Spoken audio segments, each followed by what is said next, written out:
Dreams. God gives you dreams because it's a Kingdom manifestation. వాక్యంలో dreams గురించి ఏం రాయబడిందో చూద్దాం. Genesis 37 chapter 20th verse. వీణ్ణి చంపి ఇక్కడనున్న ఒక గుంటలో పారవేసి దుష్ట మృగము వీణ్ణి తినివేసనని చెప్పుదము. అప్పుడు వీని కలలేమగునో చూతము రండని ఒకనితో ఒకడు మాట్లాడుకొనిరి. ఇక్కడ జోసెఫ్ గురించి మాట్లాడుతుండు. జోసెఫ్ తన బ్రదర్స్కి తన యొక్క డ్రీమ్స్ గురించి చెప్పినప్పుడు వారు జలస్తోని అతన్ని చంపేద్దాము అనుకుంటారు. సో వీడిని చంపేస్తే అంటే జోసెఫ్ని చంపేస్తే ఈయన కళలు ఏమైతాయో చూద్దాము అని అనుకుంటున్నారు వాళ్ళు. అదేవిధంగా మనము జెనసిస్ 42 చాప్టర్ 9th verseలో యోసేపు వారిని గూర్చి తాను కనిన కలలు జ్ఞాపకము చేసుకొని, ఇందాక చదివిన కాంటాక్ట్స్లోనేమో అతన్ని చంపేద్దాం అనుకొని అతను అమ్మేస్తారు. ఇక్కడేమో జోసెఫ్ అంటుండు వాళ్ళ బ్రదర్స్ని గుర్తు చేసుకొని అతడు కన్నటువంటి కళలు అతడు జ్ఞాపకం చేసుకున్నాడంట. చూడండి, ఇక్కడ జోసెఫ్ని చంపేద్దాం అనుకుంటే కూడా వారు ఆ కళల్ని బట్టి జోసెఫ్కి కీడు చేయాలనుకున్నారు.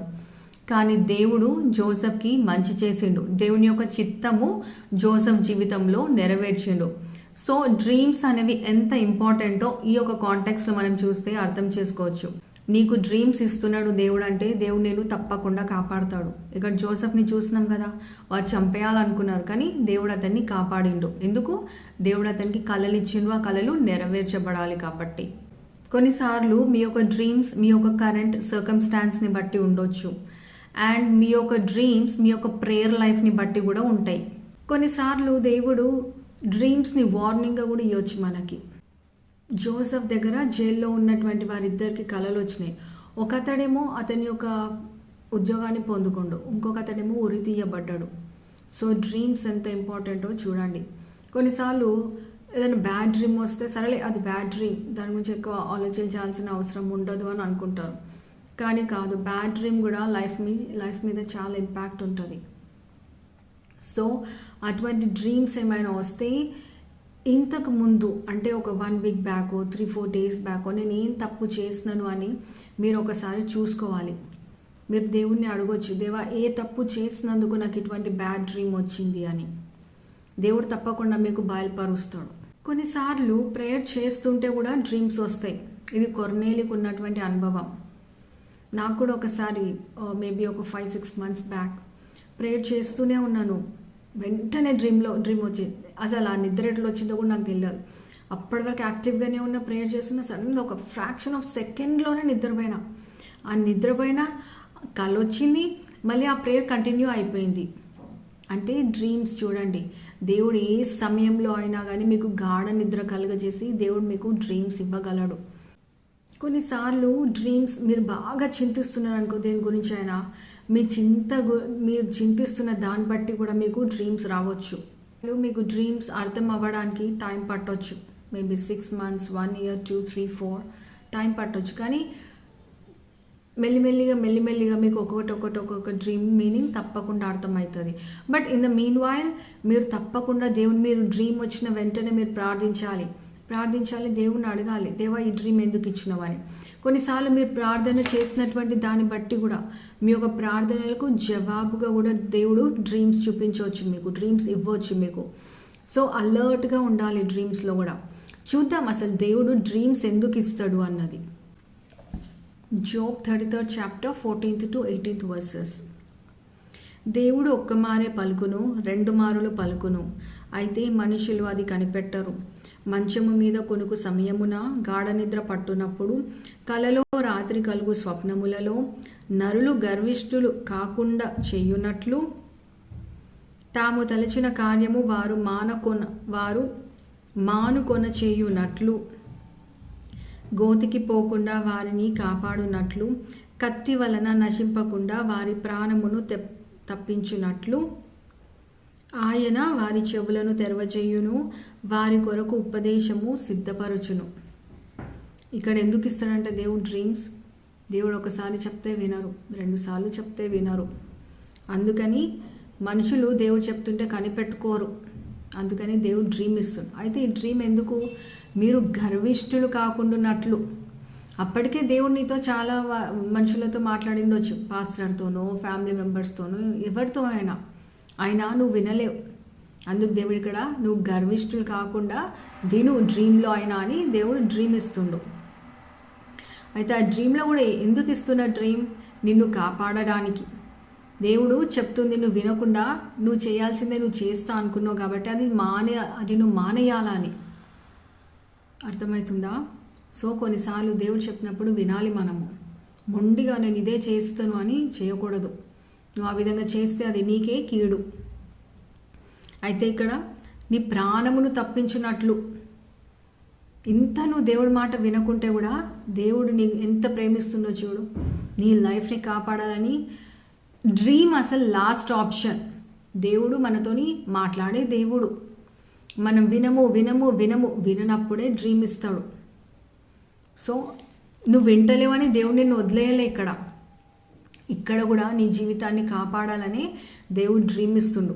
క్లియర్గా ఉంది కదా, వారి ప్రాణమును తప్పించున్నట్లు. సో నీ లైఫ్ని కాపాడాలని దేవునికి ఆ డ్రీమ్ ఇస్తున్నాడు. సో దేవుడు మాట్లాడుతున్నప్పుడు వినండి. దేవుడు వద్దు అది చేయొద్దు అన్నప్పుడు చేయకండి. అది మీకు ఇష్టమే ఉండొచ్చు, కానీ ఫ్యూచర్లో దాంతో నీకు ఏ బాధ ఉన్నదో మనకిప్పుడు కనబడదు, కానీ దేవుడికి అన్నీ తెలుసు. కొంతమందికి చాలా మంచి మంచి డ్రీమ్స్ వస్తుంటాయి, కానీ ఎందుకు నెరవేరవు?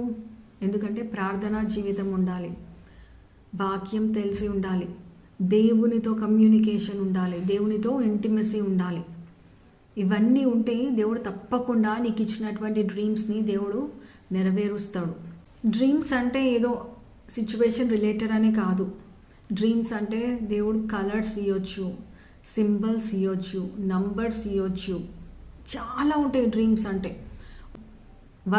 భారీ వర్షం పడుతుందంటే ఒక మీనింగ్ ఉంటుంది, చాలా మీనింగ్స్ ఉంటాయి ఒక్కొక్కటి. మనము అన్నిటిని కొట్టిపడేయలేము. సరేలే నిన్న వర్షం పడ్డది కదా, వర్షంలో బయటకు వెళ్ళినా కదా, అందుకే కళలో కూడా వర్షం వచ్చింది అని. నో, నీకు వర్షం కళలో వచ్చిందంటే దానికి ఒక మీనింగ్ ఉంది.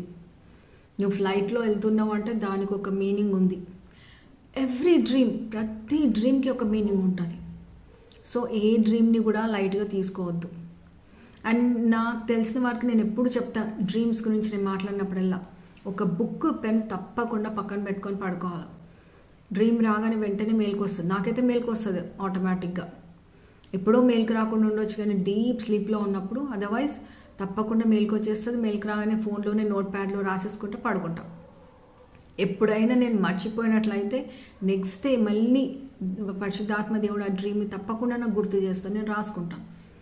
సో మీకు ఆ అనుభవం పరిశుద్ధాత్మ దేవుడు నాకు గుర్తు చేస్తాడు అన్న అనుభవం ఉంటే నో ప్రాబ్లం.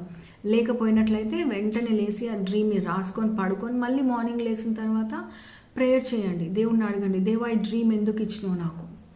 మంచి డ్రీమ్ అయితే అది ఫుల్ఫిల్ చేయమని అడగండి, మీకు క్లియర్గా అర్థమైతే. బ్యాడ్ డ్రీమ్ అయితే ఇంతకుముందు చెప్పినట్టు రిపెంట్ అవ్వండి. ఏ తప్పు చేసిన దేవా ఎందుకు బ్యాడ్ ఉంది.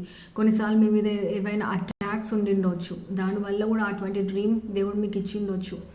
సో అడిగి పరిశుద్ధాత్మ దేవుడిని అడిగి తెలుసుకొని ప్రార్థించండి. దేవుడు డ్రీమ్స్లో ఫ్యూచర్ని కూడా బయలుపరుస్తాడు.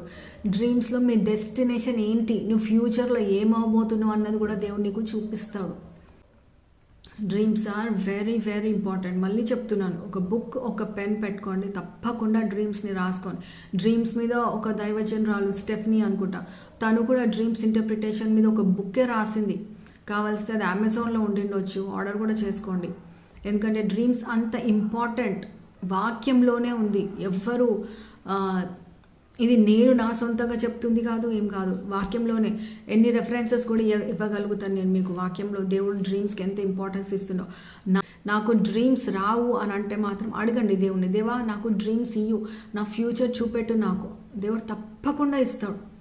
నో అనే మన దేవుడు నో మాత్రం అనడు. మన మంచి వాక్యానుసారంగా మనం అడిగితే మాత్రం దేవుడు ఎప్పటికీ నో అన్నాడు.